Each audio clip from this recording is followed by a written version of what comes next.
Tournament talk, Odyssey.com rewind. Get back to it in about 30 minutes. But I want to play this audio for you because I know on a Saturday night, you guys have a lot better things to do than be hunkered down for Pistons Thunder. Now, the Pistons inexplicably lost to the Wizards Thursday. Saturday night was a big game. Place was hype. The crowd was really into it. Was the officiating good? Nah, not really. But that's every night in the NBA. The league is a major problem, and it's officiating, which is part of the reason I'm not going to build a statue of Bickerstaff yet. Part two, you can't have Cade Cunningham get tossed out of the game. Can't happen. But three, you could have still won that game. The problem is SGA embarrassed you on 3 straight possessions to close the game out. I'm talking the only thing missing was Three Stooges sound effects underneath it. The refs didn't have nothing to do with that. Now, after the game, which you lost, and by the way, the Thunder were down multiple starters. I digress. But Bickerstaff had had enough. Now, I just want to say this. The game prior, didn't your best player shoot 20 free throws? But again, you're facing the Thunder with league MVP SGA, and Bickerstaff had had enough. Take a listen to this, and then we're going to get into it. Okay. So, look. The easy button is, you for Detroit. Look, I like the fire. Lord knows. Last year, you had a sock puppet up there. I mean, Monty couldn't even be brought to try. I think Bickerstaff's done a hell of a job. The frustration on a night-in, night-out basis, I can't imagine it. But here's the problem. First of all, you admitted it. You play a style of ball nobody's interested in. Meaning, you're physical, you want to be a disruptor, you want to be an outsider. Detroit has always taken pride in being the outsider. Well, then don't cry about it when you get treated like one. Second of all, I'm sorry. That is far from the most egregious game I've watched this year. Now, if you're telling me he's going to stand up for his players, you're telling me, hey, he decided this was the moment, cool, I'm good with it. But I'm sorry. Respect is earned. You coach for a franchise that hasn't won a playoff game in 15 seasons. You're never getting calls when the league MVP on a team that's on course to win 65 games and 120 games over a 2-year span is in your barn. Sorry. I don't think that Detroit has accepted. They love being outside. I think they've just accepted it and learned how to live with it because it's like, okay, you're not going to get the calls. You're not going to get the breaks because of everything you just said. You're not making the playoffs. You don't have the league MVP. But it's like, come on, really? Are you going to treat us this way? You're acting like we're not even, like we can't hear you. So I think that's why Bickerstaff got upset because he felt like you can at least act as if the game is fair. And like, but it's not. It never has been.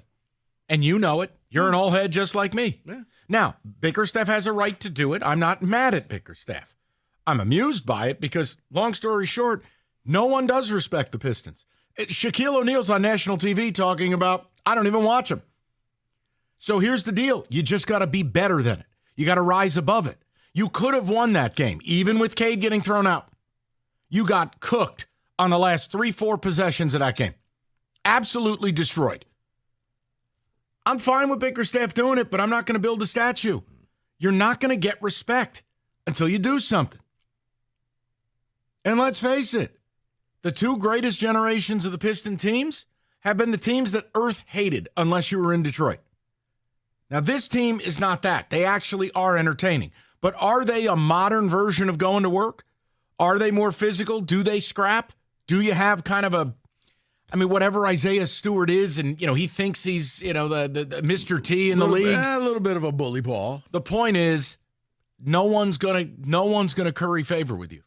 You're never going to be handed anything. No, because you're right. Both of those 2 teams just took the respect and said, you can respect us or not. We're going to win games. And that's it. Commissioner, come hand us the trophy. Now, if you go make a bold trade this summer, you add a superstar to Cade Cunningham, watch how it's different. The league has always been, is now, and will forever be about stars. You in Detroit have decided that's not for you. You don't want to do it. You want to do it a different way. Well, that's why you've only been relevant twice in 50 years. Now, this team is exciting. They have the ability to be more. They've got to make a big move this summer. I'm fine with what Bickerstaff did, but I'm sorry. I also don't believe, Phil Jackson in the playoff.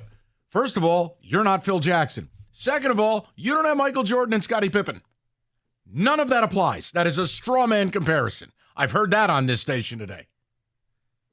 You got to stop. Okay. David, you got to let it go.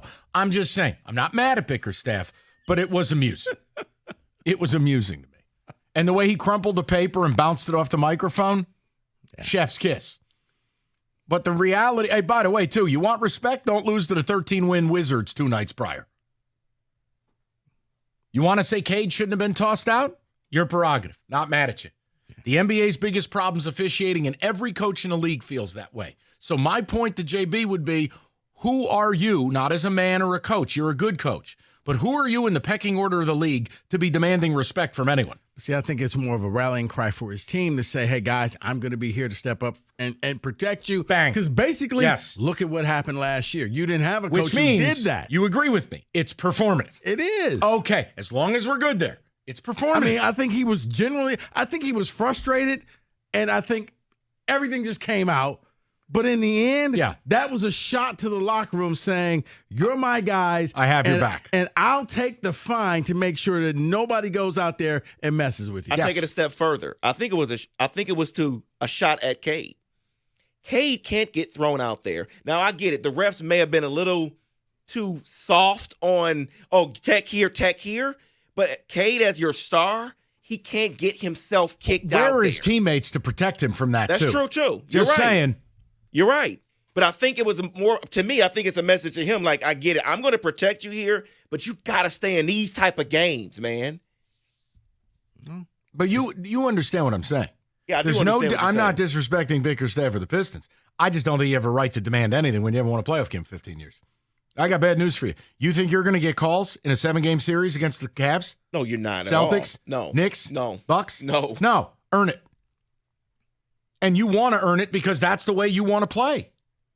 You're not playing. Like, look, you lead the league in dunks. You also lead the league in ball breaking. You can't play the way the Going to Work or Bad Boy Pistons played, but you're choosing that's going to be your identity because this town has somehow got it in its head it's the only way we can win, which is just not true. But you want to embody that, you're doing that. While being entertaining, though, I may add. You're not beating teams 70-67. You're scoring 115 a night. Cade is blossoming into a superstar. It's all the reason why I want to make a bold move for Devin Booker or Lauri Markkanen this summer. Once you do that, watch how it changes. Right. And for those who say you can't sell your future, yes, you can, because it'll help you win right now. What are you saving those 4 first-round picks for?